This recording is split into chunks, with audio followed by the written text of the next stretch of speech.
Do video games teach violence? A Persuasive speech by Kayla Wolverton. What's the difference between flying a plane into a building in a game versus flying a plane into a building in the physical world? Of course, ending a digital life is not the same as ending a physical one, and apparent pain is not the same as experienced pain. There's been several uproars concerning that digital violent actions attribute too much power to video games and can influence physical violence. Some violence is empty and wrong, while some graphic violence sets the stage for powerfully redemptive messages. Violent video games do not craft new killers. The media has made several claims that our youth is committing violent acts due to what they see happening in video games. Violent juvenile crime in the United States has been declining as violent video game popularity has increased. The arrest rate for juvenile murders has fallen 71.9% between 1995 and 2008. The arrest rate for all juvenile violent crimes has declined 49.3%. In the same period, video game sales has more than quadrupled, according to videogamesprocon.org. How could video game companies sell more games during this decrease, yet be the cause for youth violence? Since video game violence became a hot topic after the Sandy Hook Elementary School shooting, researchers decided to conduct experiments to test this influential theory. President Obama argued to Congress that we need to know more about the science behind this topic.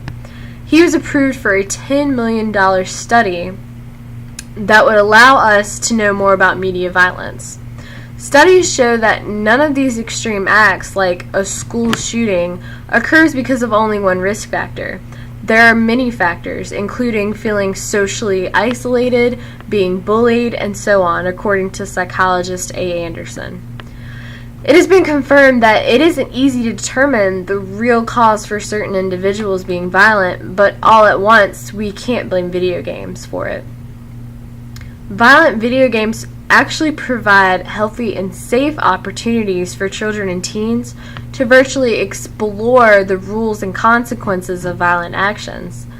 Violent video games also allow the youth to experience with, issues such as war, violence, and death without having real-world consequences. Playing violent video games reduces violence in adolescent boys by serving as a substitute for rough and tumble play.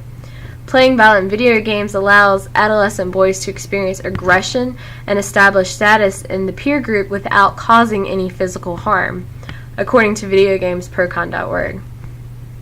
Video game players understand that they're playing a game.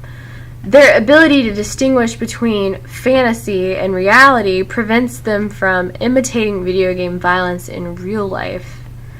Video game violence is always associated with the youth.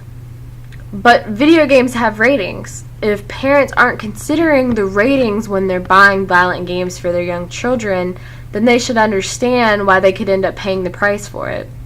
Most violent video games are rated M for mature, which is 17 and up. If people would abide by these ratings, there might be fewer assumptions. It's been proven that video games don't necessarily cause anyone to be violent, especially not someone who's old enough to play the game in the first place. Don't purchase a game for a minor if it's not rated for a minor. If someone commits a crime such as killing innocent children for no reason at all, how could playing a violent video game be the only contribute to that act? Video games have been blamed for the reason people are killing. Any link found between video games and violence is best explained by other variables such as exposure to family violence and aggressive personality. People that come from a violent background or lack a parent growing up automatically are at a higher risk to be or to become violent. When gamers go violent in the physical world, there's almost certainly something else going on there. What can the game industry do to keep from being implicated every time there's an episode of large-scale gun violence?